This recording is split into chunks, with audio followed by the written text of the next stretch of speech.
Hello, everyone, and welcome to episode 6 of the Life Behind the Trig podcast. This evening, you're joined by myself, Kyle Randalls, your other regular host, Sinclair Patience, and we have with us this evening Christopher Beetham, aka Beef, who is a strongman from Alloa, which is just across the water from myself.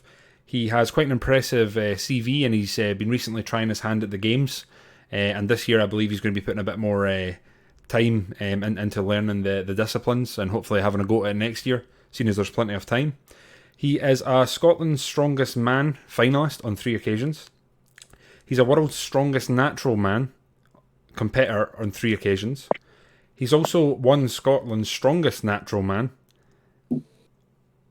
On top of that, he was a runner-up in Britain's Strongest Natural Man. And he's the reigning BDFPA Scottish and British powerlifting champion, and he holds multiple Scottish records. Chris, thank you for joining us this evening. Thanks for having me on, guys. Yeah, so Chris, I mean, that was your introduction, quite an impressive CV. The first thing people are going to think is, what does this natural mean? Yeah, it just means I compete in drug-tested events in strongman. So in strongman, there's a kind of split where you can have the option to compete in tested events like most other sports, or in untested events. Would you say there's a 50-50 split in sort of competitors, or?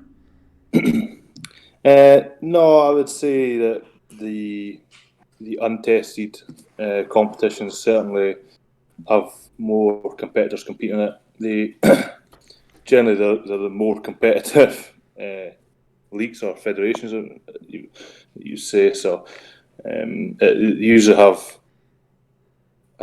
a better opportunities as you go forward as well. So. Right. I mean, I suppose it's similar in essence, but not quite.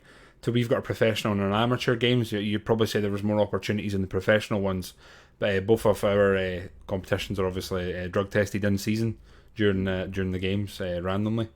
So I know you obviously wouldn't have had anything to worry about coming in and competing in the games, especially with your background and your sort of natural stuff. But Chris, I have to say, before I'd met you and started chatting away to you, I didn't really realise that natural strongman was actually a thing.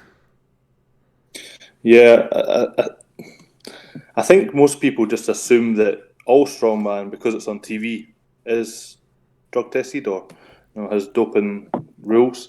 But it's just not the case. I think that's the way it's always been. It's a bit like bodybuilding in that regard. When people see it on TV, just automatically assume that because it's a sport and it's on TV that it must be drug tested. So I think in the case for myself, I'm really happy that there is a federation that is drug tested, because it just gives me somewhere to be a bit more competitive and try and chase down goals that I have in the sport. Yeah, I know. You've also got a fair sporting background as well. I mean, how did you start out? How did you get to where you are now? Yeah, I played rugby for 12 years. I'd always enjoyed lifting weights, apart from maybe the first couple of years. But in the position I played, I was back row, so it was quite important to be strong in that position. Realised I wasn't wasn't that bad at it. Started putting more and more time and effort into being strong and getting stronger and putting hours in the gym. But I actually got injured playing in my last season for Falkirk, and it was through a private physio that basically my physio, who was helping me with my injuries, he was a competitive strongman. It just so happened that he was coming back from injury himself. We started training together, and I realised I wasn't too far off his levels of strength. Decided that maybe quite a good idea to do a competition together, because I was keen anyway. I was keen to try some strongman. So we started off. We decided kind of powerlifting's a bit easier on the body than strongman, so that'd be a good place to start and get in a competitive environment and see if you enjoy that. Because in rugby or other team sports, you've always got your teammates round about you. Sometimes they can drag you out of a hole, if you need it. Whereas things like the games or powerlifting, strongman, you're there by yourself. It's a bit different experience. Chris, it's Sinclair. How's it going? Hi, mate. How you doing? Good. So I think cool CV, and good to hear about your kind of achievements in strongman, both natural or not. I think what's impressive is that you've obviously competed at a really high level in the naturals, but you're also very competitive in the untested strongman, and you made the final, obviously, of Scotland's Strongest Man 3 times. Just to give people a sort of idea, you're obviously now trying to take a kind of step into Highland Games, which is good to see as well. You know, you've come from a sort of varied sporting background, and you're getting a bit more into throwing, which is quite different. But what are your kind of strength levels? So if we go with the big 3, so powerlifting, you've got squat, bench, and deadlift. If you go with kilos at the moment, what are your top sort of numbers in those 3 lifts, just to give people an idea of where you are? Cool. So squat in competition, I've done 260 kilos. That's just with knee sleeves on, but in the gym I've done 272.5. Bench press, it's probably my weakest lift out of 3, but I've hit 177.5 in competition, so that's my pause. So a bit tougher than just, a normal gym lift. Yeah. And then deadlift, that's probably my favourite out of 3. I've hit 340 in competition. 340. It's 340. So that's over 700 pounds, isn't it? Yeah, I think so. Pretty sure it is. So, pretty big numbers then, especially for a natural lifter as well. How do you feel that converts then over to the sort of more explosive lifts? Do you do a lot of Olympic style stuff like power clean and snatch at all? No, to be honest, I did when I played rugby. But I was, talking about 5 years ago. I think the best clean I'd done was 140. I was playing, so it's nothing really to shout about. Snatch, I just didn't do much of it at all, really. I've got a wee bit of an injury in my elbow at the minute, so I've not been able to bring it back in, but it's definitely something I want to bring, those 2 movements definitely want to bring back in to help with my explosiveness for throwing, definitely. Yeah, I definitely think Olympic movements help with throwing. I'm probably pretty similar strength levels to yourself at the moment. I think my deadlift's not quite as strong, but I've always quite fancied doing some of the natural strongman stuff. I've competed once in strongman. I can't remember even how long ago. It might have been 2011 or something. I did Highland Strongest Man, and it was. I was sure to win it. I was confident going in, and then Big Luke Stokeman turned up. It was his first ever competition, I think.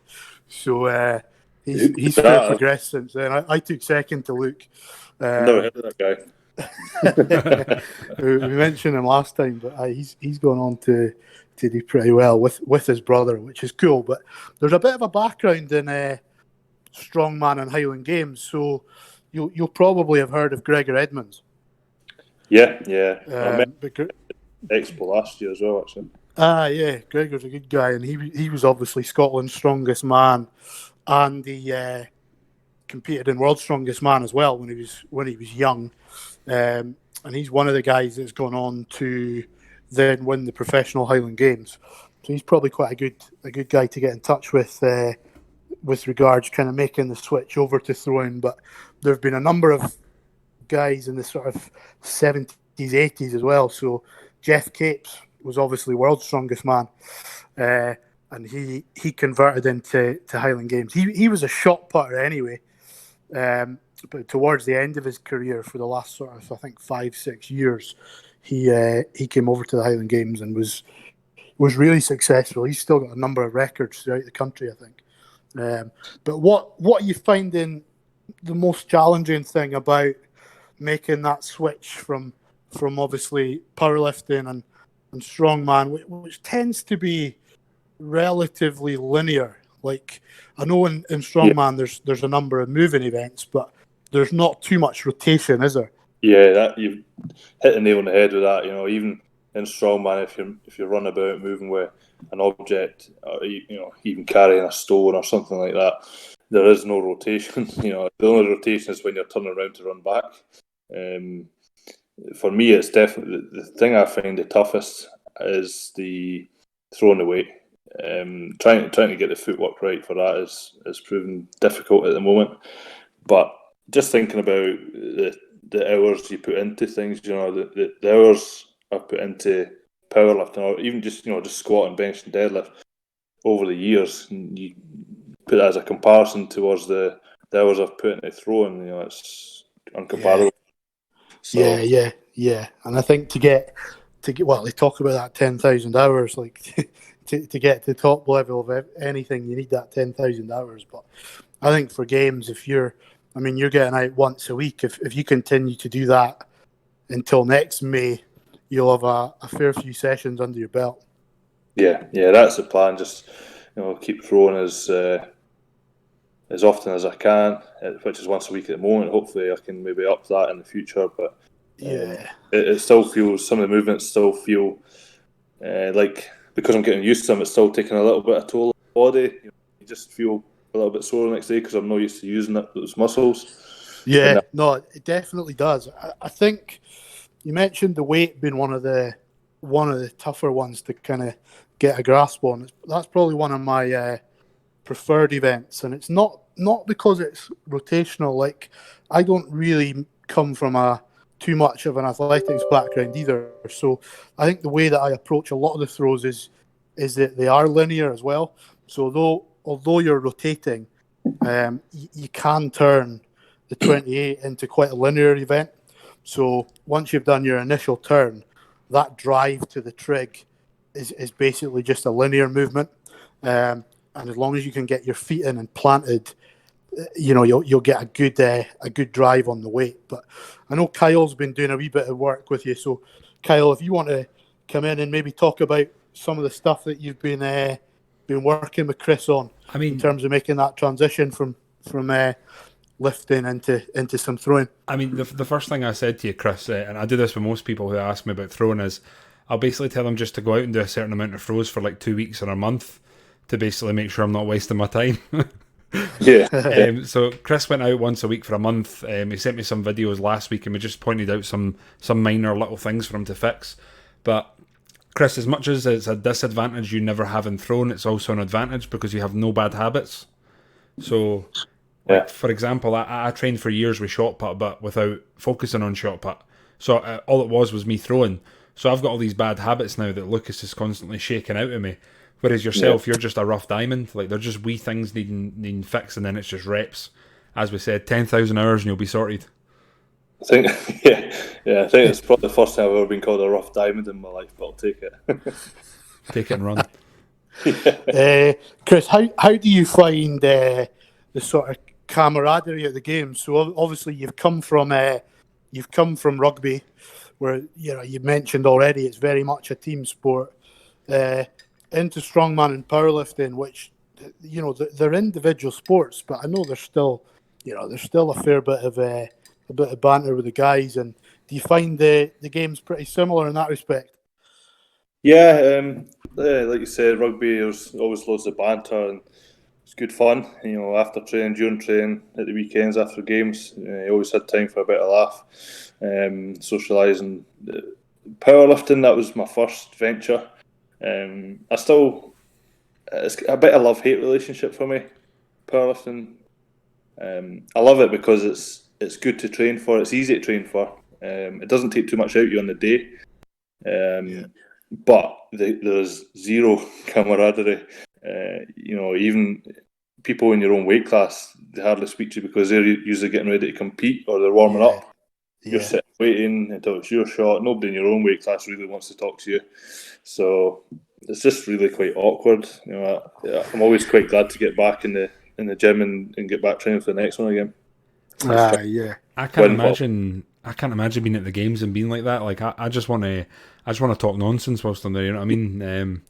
I mean, there's the odd time where you sort of put the head on, but if you can't enjoy yourself, then what's the point? Yeah, that's one thing I certainly noticed about it, is that there's time there to have a bit of banter in between events, or even in between with the guys as you're standing waiting for someone else taking their throw. Strongman it's similar. You usually have a fair bit of time in between events, which is good to allow for recovery. You can sit and have a laugh with the guys, But obviously, when the whistle's blowing, there's no banter there. It's head switched on and ready to go. But I really like the games. I think because the weights aren't ridiculously heavy, although you're putting as much force as you can into them, there's scope, space to have that sort of different mentality. Yeah, definitely. You mentioned the weight was one of the more challenging ones. What at the moment are your sort of favourite events in the games? I think the one I find the most natural is weight over the bar. Yeah. Because there's a lot less technique to it, I guess, and you just grab it and rip it and throw it and just try and get your projection right. At the beginning, I really hated hammer, but I think just putting more time into it. I'm still not training with the spikes on yet, but I've really enjoyed the last couple of sessions. But as Kyle pointed out to me, and I can see it in the videos myself, is my actual range of movement is a bit limited for it. So something I need to go in that regard. Okay. Do you do much mobility stuff at the moment for your? You'll probably have a fair bit of mobility through your powerlifting, eh? It's not too bad, but overhead sort of range of movement's pretty poor. So obviously that's tight lats and that's the exact movement you're needing for hammer. So I've started including that twice a week into my training, do it off days really, I guess. But yeah, what's your sort of training split looking like at the moment? Then has lockdown affected that much, or are you just kind of continuing with your training as normal? Are you still gonna? I know most things are cancelled for this season, but as well as the games, are you still going to look to compete in strongman? Yeah, I think I'm not entirely sure. There's been a lot of things going on with elite guys recently, and it's just really kind of turning me off strongman a bit. But there's just a natural kind of love for the sport there. Yeah. But certainly with how the seasons are split, I could probably, or my aim is to do some powerlifting over the winter, because it's not as easy for me to throw then anyway. Yeah, it's tough. But learn as much about the techniques and the movements and try and get as good at throwing as I can up until then. And obviously train the big three anyway, so just for general strength. Yeah, I think most of us do, and your strength levels there. I mean, you're strong enough already to throw very far. So even if you just maintain strength, in making that transition to doing a bit more throwing, work on some mobility and some explosive strength. I think if you get your techniques nailed down, then you'll throw far. There's a good training book called The Contrarian Approach to Highland Games, which is a guy called Mike Bukowski. He was an American thrower who was at the sort of top for a good 5 or 6 years. I've got a few copies, so I'll maybe send you down a copy. But it basically just talks about for throwing, technique comes first. What he promotes is a lot of range throwing. So say you're putting 40 foot in the 16-pound stone, you put a marker out at sort of 38 foot and just aim to hit 10 throws within that range, and do it as easy as possible. Just to sort of ingrains that technique and gets everything looking nice and smooth. And then that if you can hit 38 quite easily, if you just add a wee bit of juice to it, you're gonna hit maybe 42 on a games day. I quite like that idea. You'll probably be familiar with that with training. You're not always training max. You're doing kind of sub-max lifts within a certain range to get stronger. Eh? Yeah, that's exactly what I was going to say. Is when you're training for powerlifting, you're very rarely ever in the range of 90 to 98% or 90 to 100%. A bit similar with throwing, I guess. At the minute, I've just been going out full metal jacket and trying to throw as far as I can. The range at some point. It's definitely one way to do it. I know that's what a lot of some of these powerlifters, they're pretty hyped up with their training, and there's different mindsets to things. Like if you watch some of the Russians, they're pretty calm and collected, whereas some of the American guys are screaming and knocking over chalk barrels and stuff. Yeah. Unfortunately, I have to say I'm a bit more like the Americans. Yeah, you like to get a bit of hype going in the smelling salts. Yeah. One thing that's always interested me about strongman and your powerlifting is that the maximum effort and strain you're putting through your body. Like, how close to blacking out or even death do you think you honestly are if you're at 100% maxing out? I'm not sure. That's quite a good question, actually. I think people's minds usually give up before their body does. The way your training's set out, most guys usually work off a percentage of their 1 rep max and then aim to kind of superimpose past that. So you might only be looking at 10% extra if you're lucky on comp day. I think most people can sometimes, not most people, but sometimes people can get in a negative mindset if they've got little niggles and injuries. It might put them off the lift before they've even tried it. I know I used to be like that near the beginning, but more recently, last year or two, I've become a lot better at just visualising what I want to do and doing it.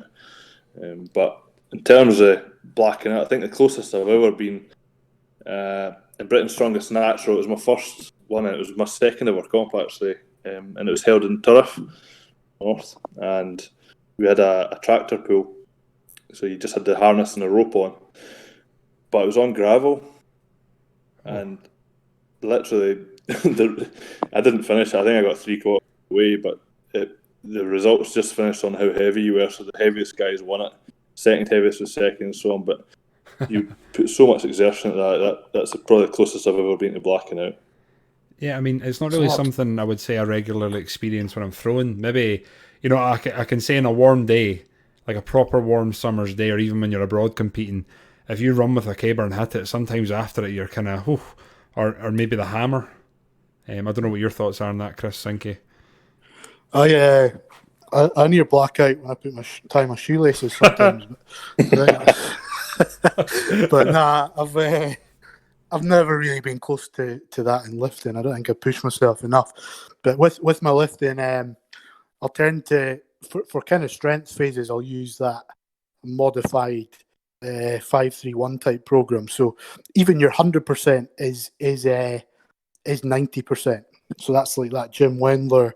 Matt Vincent's done a similar thing for Highland Games training. But so basically, if you can lift 100 kilos, you set your max at 90. So your new 100% is 90 kilos. I think the idea behind that is that even if you're feeling rubbish on a day, you can still go in and hit your percentages because they are sub-maximal, but still heavy enough to get strong. And certainly for Highland Games, I don't think you need to be dropping weights or failing lifts in training to get to a reasonable sort of level of strength. But I know that the top throwers in the world, I mean, their strength levels are crazy. Like I saw a video there the other day of Joe Kovacs. He's a guy, an American, who's shot put 23 meters, and he was doing something like 320 kilos for 10 on the squat. Wow. And their Olympic lifts are crazy strong as well. But even for strongman, 320 for 10, that's a decent level, tested or untested. Yeah, I think that probably would have won you the deadlift in the Scottish untested competition 2 years ago. So yeah, so pretty good level of strength. But I suppose those guys are world class. But like I said, to throw far, you could easily do that at your current strength levels, and it does just come down to technique with your strength. yeah, I hope so. My aim is just get in a position where I'm able to compete. I've enjoyed the games that I've done, but if you're used to being competitive and doing well, then to go in and be at the back, it's not that enjoyable. So it's just a new challenge. What are you? So I've not actually thrown with you, Chris. But what are what are you doing with your stone? Are you going with a glide or a front on rotation, or what are you drilling? Well, to be honest, just the last month I've been just a standing putt side on. When in the games I've tried to do a glide, but it's needing a lot of work. I'm not quite got that explosiveness there, so I done stuff in each session or different explosive movements to try and bring it up a bit. Yeah, there's different things. If you start with a standing throw, and then you can even do a little sort of shuffle in, and as long as you're still hitting that power position, which you're getting in the standing throw, it's just adding a little bit of momentum to that. So, I'm sure Kyle will program that for you. Yeah, I mean, the one thing that impressed me, Chris, and I mean this in a nice way, he's got the worst weight for height technique I've seen, and he's still clearing, between 13 to 14 feet with relative ease. So there's definitely a bit of potential there, Chris. It's crazy when you see some of these strongmen with a 56 for height, like Hafthor there. He's clearing over 20 foot with terrible technique. So you can only wonder what he would do if he had decent technique. Yeah, I was along watching at Carmonic a couple of years ago when Thor was there with his training partner. I forgot his name. Stefan Solve. Stefan. Yeah, Stefan Solve. Yeah. I just watching him. Yeah, he's just so much raw power there. Incredible. What we should noise up Gregor Edmonds a little bit, because they used to run a number of these Highlander challenges, and they were basically a mix of strongman and Highland games. So if you go on YouTube and look for Highlander challenge, I think you'll find a few of the old ones from like maybe back 2008, 2007.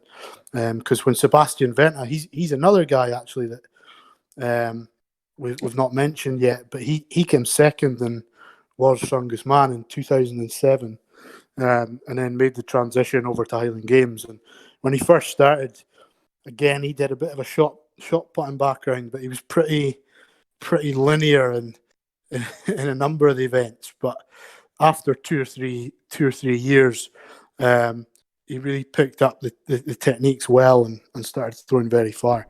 Obviously, his brother's now kind of working and training with Kyle.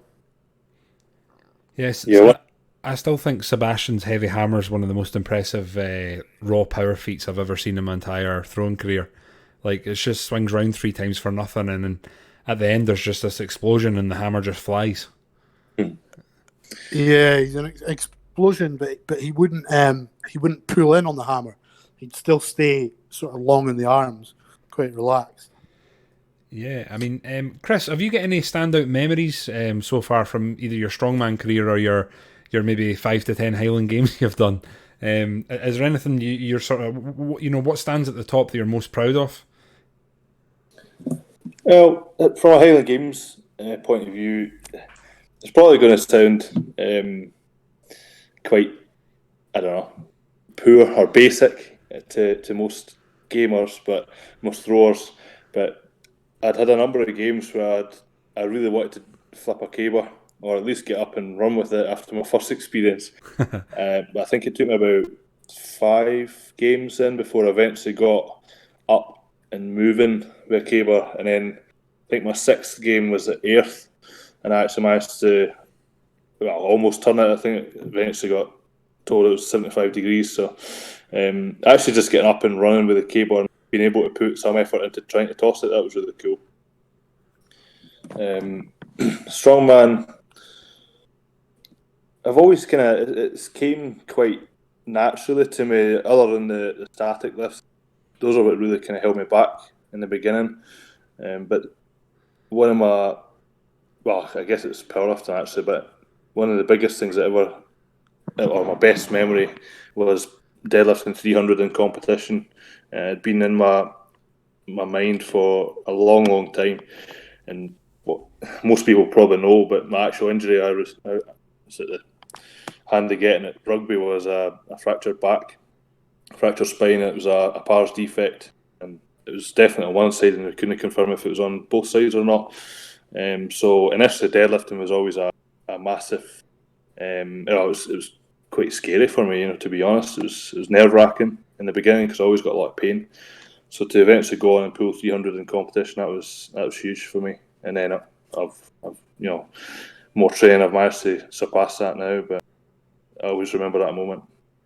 I mean, that 300 is a kind of milestone for deadlift, isn't it? It's you're pretty strong if you're hitting a 300 deadlift, but to go on and then lift 340 is impressive. Though, like I can't think of any current rugby players that would be deadlifting 340. Could you still play rugby?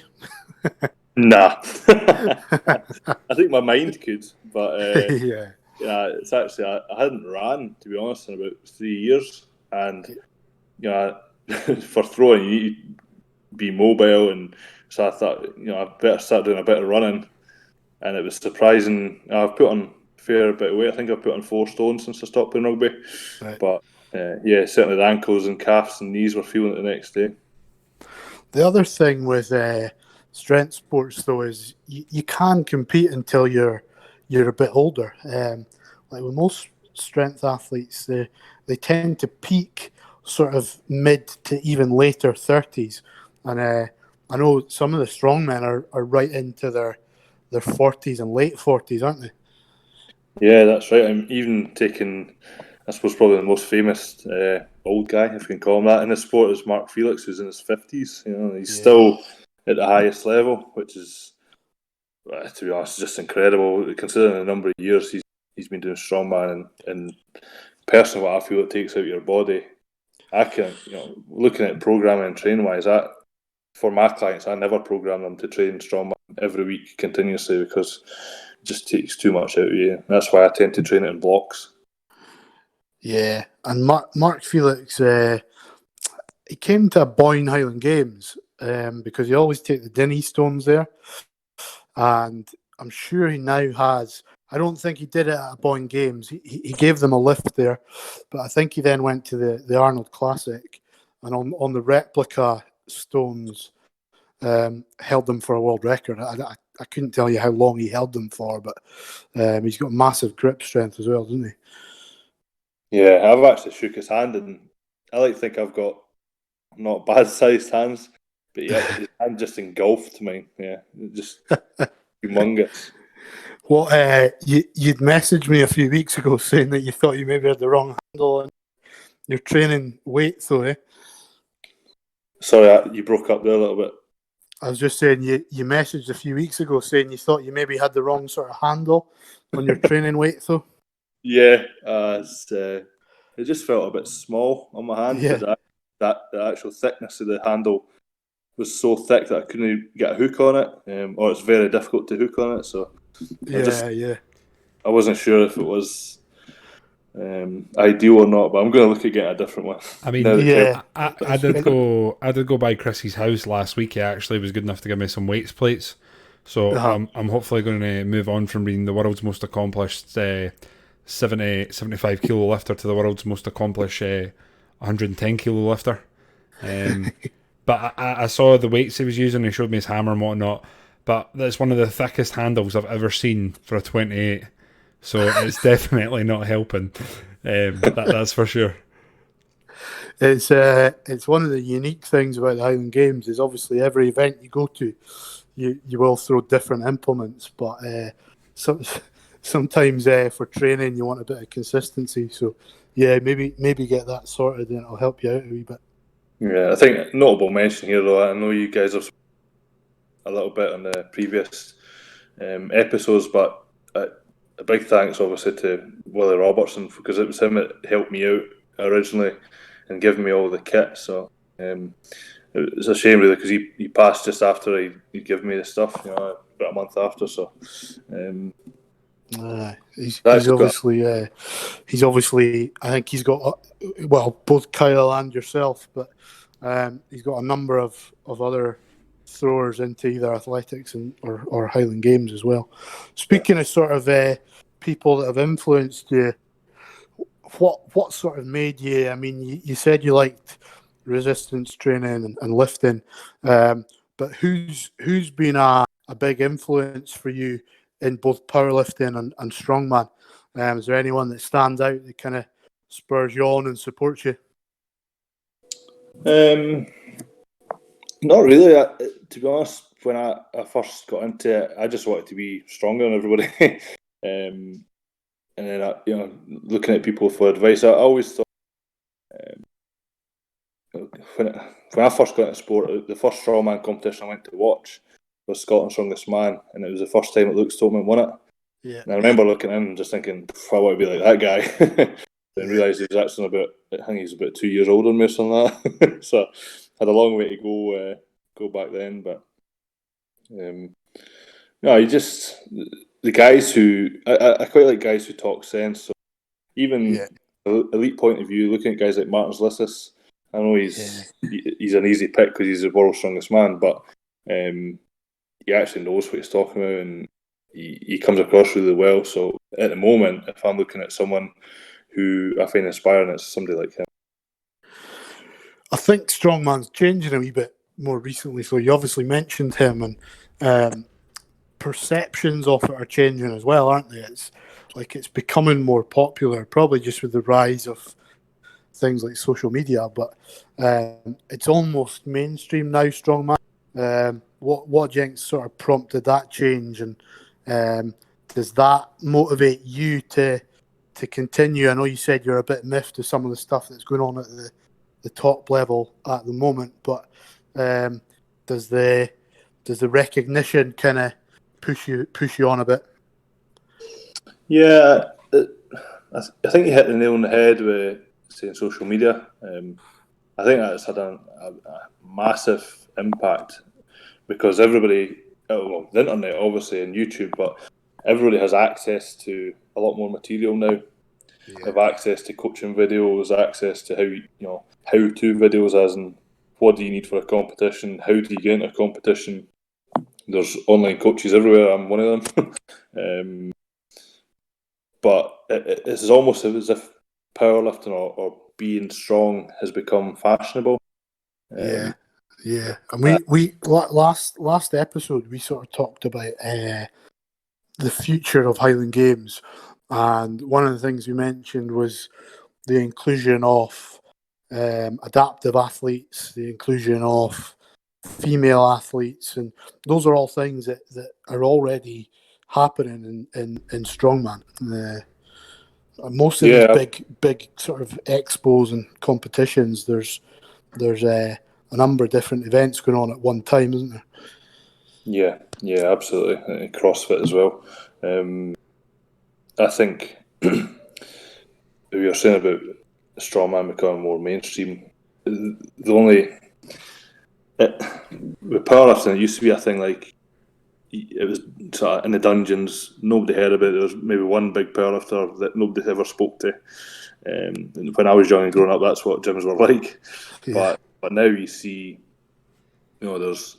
I think I competed in a different federation this year, which was Scottish Powerlifting Eastern District, which is a qualifier for the Scottish Powerlifting Championships, because there's 2 drug tested federations in Scotland, and I think the Saturday was the women and the Sunday was the men, and I think if I'm wrong, I'm only out by a couple, but I'm sure the Saturday the women had more competitors than the men, which is just it's great for the sport. Whereas I think 10, 15 years ago, it would have definitely been shooting another foot.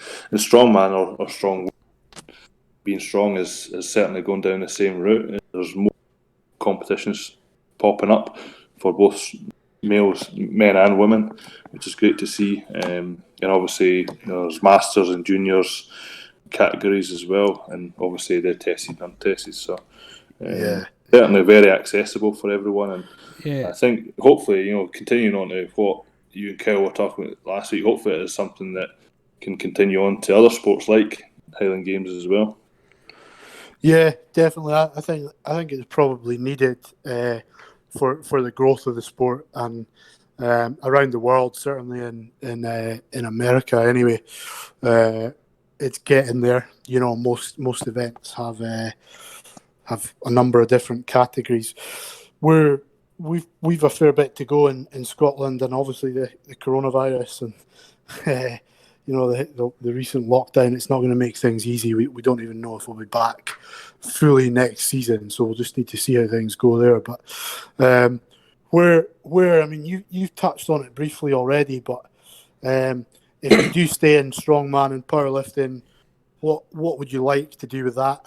And making the move into the Highland Games, you said you want to be competitive. Do you have any real sort of specific goals there, though, as well?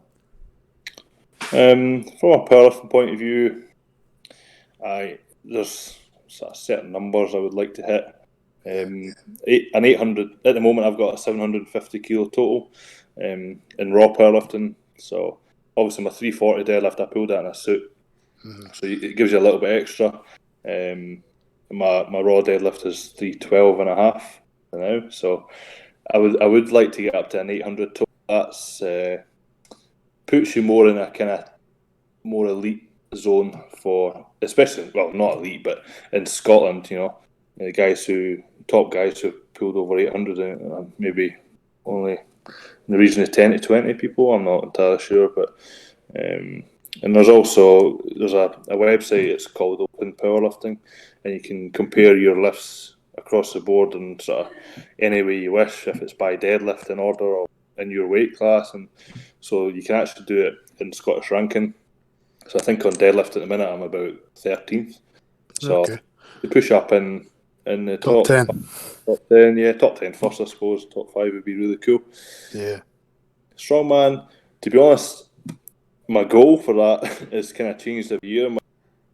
To make a Scotland Strongest Man final, which I managed to do, and then it was to be kind of competitive there, which I managed to do. And then it was top 10. I was 7th last year, which for me, I don't know if I can better that. It's everything kind of went perfect that day, and even if there's a couple of little things that I could have done better or been a little bit stronger, in hindsight, they probably would have got me much more points. So, strongman. We'll just see if the desire's still there. I'll probably man qualifier next year, just because it's such a great competition.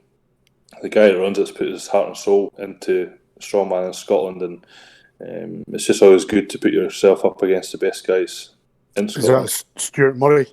Yeah, Stuart Murray. He's just he'll bend over backwards for anyone and everyone, no matter how strong you are or how not strong you are, how weak you are. You know, try and help everyone.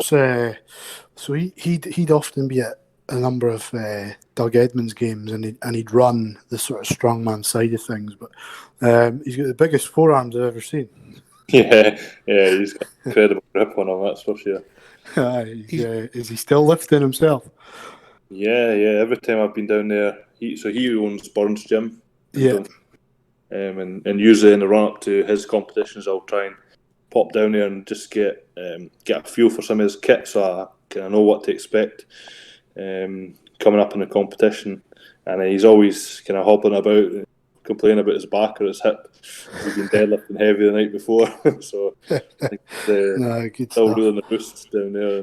And with the qualifier, I mentioned Expos there, but is it not now going to the Scottish Expo or something? So what happened the last 2 years is Scotland's Strongest Man moved to the SFN Expo in Glasgow, but the qualifiers still get run out of Stuart's gym in Dumfries. Right, cool. Because there's been a wee bit of maybe don't want to get into it too much, but there's two different federations now, isn't there? And I know it's a bit tricky one to get into. I think it's just about the way the two federations have come about. So both are untested federations, and both claim to be Scotland's Strongest Man. I think if the guys from the other federation just went about it slightly differently, it would have really opened up avenues for a lot more people to compete in two Scotland's Strongest Man events. But what it did create is just a split and a divide, which is really unfortunate, because I've really thought about competing in both. But for me, the sort of there was competitions clashing with the natural competitions as well, so it just wasn't a right fit.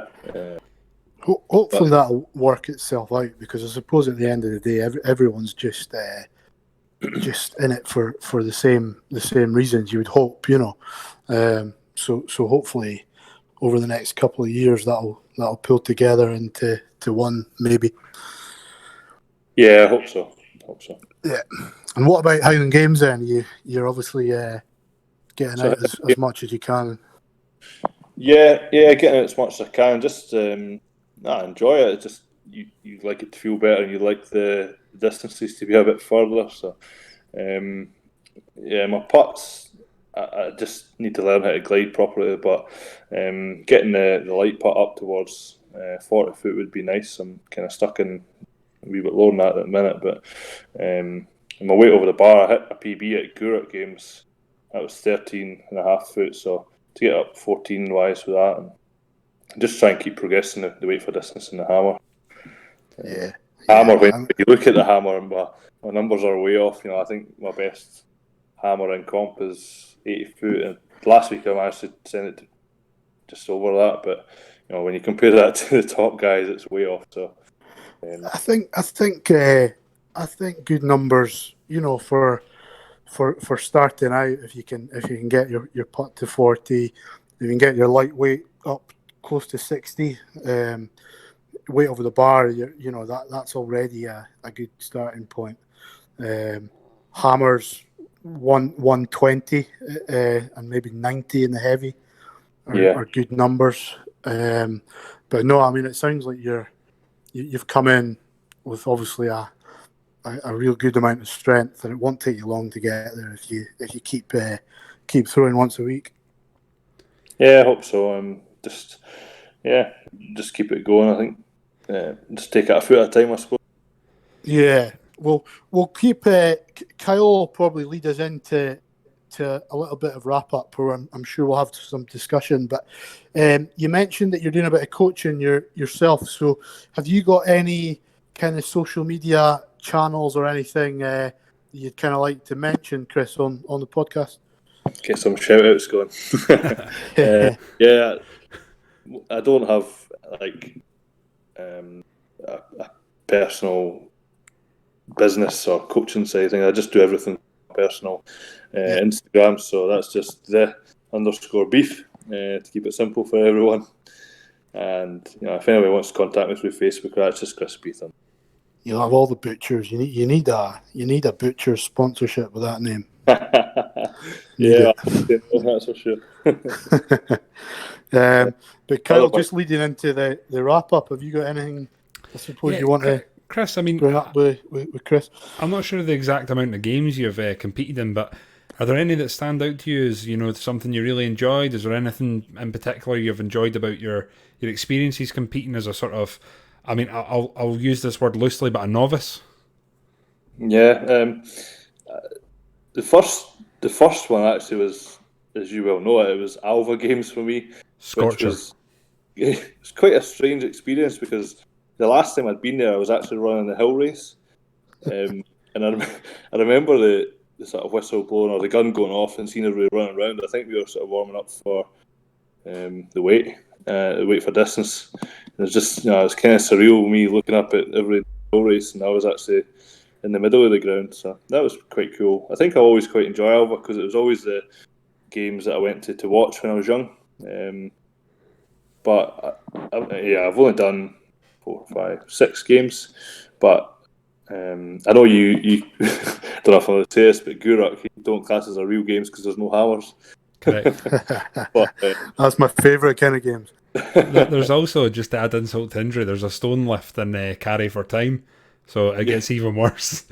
I think that's probably why I liked it so much. I really liked the setting, but it was a cracking day that day. But the stone lift got me sort of further up the leaderboard a little. Just Chris, you mentioned Alva. That's one of the heaviest cabers that you'll come across, though. So as a first attempt, it's probably the worst place you could have gone. My first attempt was horrendous. First 3 attempts. Yeah, one thing I think that needs mentioned is that Alva Hill Race is almost like a sheer vertical climb. And the great thing about, I mean, I'm not a runner, I'm not really a fan of a runner, but there's something about when you're competing, you can just look up at it's one of the Ocho Hills, you can look up and you can just watch the runners the full way there and back. And Chris, I might be wrong, but I'm sure it's like 20-25 minutes up and like 10-15 minutes down, right? No, it's even. I mean, to walk it, yeah, but I think the sort of top guys are doing it. I think the record's around about 14-15 minutes up and down. It's just crazy. When I ran it, I done it 35 minutes, I think. But Yeah. Again, yes. Interesting. You get a lot of heavies who will sometimes do what we call the light events. So your high jump, your long jump, maybe, some sprint races. I've never heard of a heavy who competes in or has competed in throwing and also done a hill race. Yes, I certainly couldn't do it now. And Chris, just to finish up, do you see how the games has changed from when you started to now? I know it's only been 2 years, and there's probably not an awful lot, but it's just something I like to ask for consistency whenever someone comes on. Obviously, I've not got a great deal of experience there, so they've not really changed that much to me. But obviously, you've touched on adaptive games coming in, and obviously, there's in America you're looking at the women's aspects of the game as well. But yeah, for me, not majorly, just the fact that I found out it was drug tested, which is really cool, and something that I want to pursue. But other than that, just this year being cancelled puts a bit of dampener on it for most guys, which is just really unfortunate, and obviously all the organisers as well, and the spectators. But you and Sinky touched on it last week as well. But for me personally, it's just given me such a good opportunity to try and, I'm not going to come and win anything, but to just try and catch up a little bit and be more competitive. There's a long time here where guys aren't going to be competing. It gives us guys like myself the opportunity to try and learn what we're meant to be doing. Yeah, I mean, well put. I think, Chris, we're definitely not got any games this year, but what we will probably try and do later into the summer is just get everyone together for a day of throwing, and then some beers. And even if we sounds a bit strange, but even if we go to a campsite or something, we can get a good day of throwing, and then some beers and a barbecue. So we'll obviously keep you in the loop with that, and it would be a good wee catch up later in the summer. Yeah, that sounds great. Yeah, so I think we'll wrap up there. We've covered most of the topics we normally would. So, Chris, just a thank you from myself for coming on. I appreciate the chat and the different point of view in the games. And obviously, I'll be working with you over the next few months, and hopefully, we'll get you putting that 40 feet with next to no effort. Hopefully, yeah. Just thanks very much, guys, for having me on. I really appreciate it, and it's cool to do something different. It's a bit different for me, and anybody that's listening, if they're looking to get into strongman or powerlifting or needing help, you can give me a shout. I'll try and respond to anybody's messages. And just obviously before we go, if I can do a shout out, but just thanks to my sponsors, Cerberus Strength, Smashing Past Clothing, and Beard Clothing, because they've helped me out massively in the last couple of years. Of course, man. Of course. So just thanks for coming on, buddy, and we'll obviously keep in touch. And thanks everybody for listening. Thanks, guys. Good to talk to you. Cheers, Chris. Catch you later.